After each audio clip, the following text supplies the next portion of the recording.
So today for my patient, I'm going to be working on her shoulder abduction.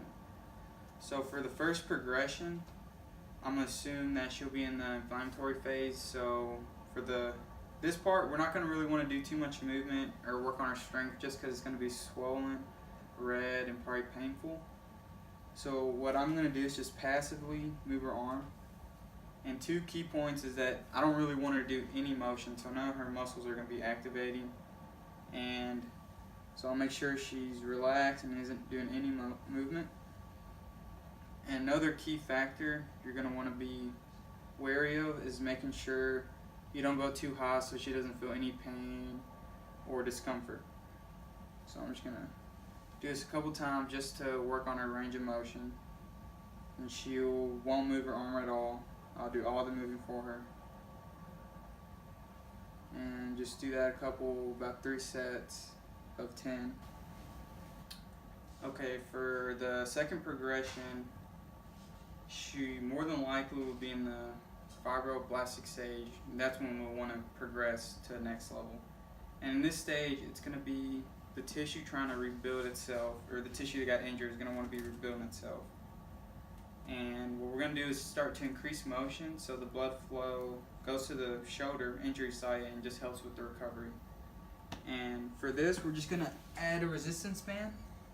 And what she's going to do is just lift it up to arm level. And she's going to hold it there for about 6 seconds. The reason for this, that way after 6 seconds, the muscle spindles will activate and help out.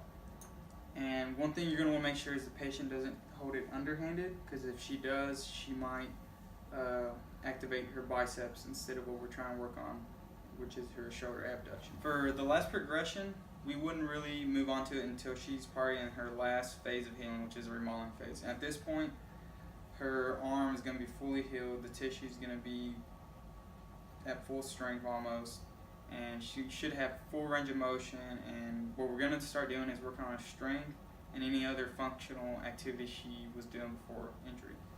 And for this progression, what I'm going to do is have her do an actual weight, so free weight. And what she'll do is just hold it in whatever way she finds easiest. And she's just going to lift it about arm length. And at this point, if she can go any higher, we will, just to see how her range of motion is. And for the weight, we could increase it. It depends how she's feeling. If she feels like she can do more, we'll increase it.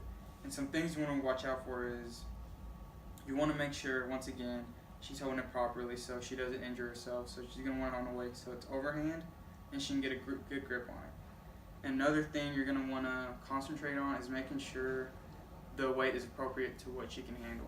Because you don't want to do too light, you want to really strengthen what she's trying to work on. And if it's too heavy, she won't be able to do it properly and she might injure herself.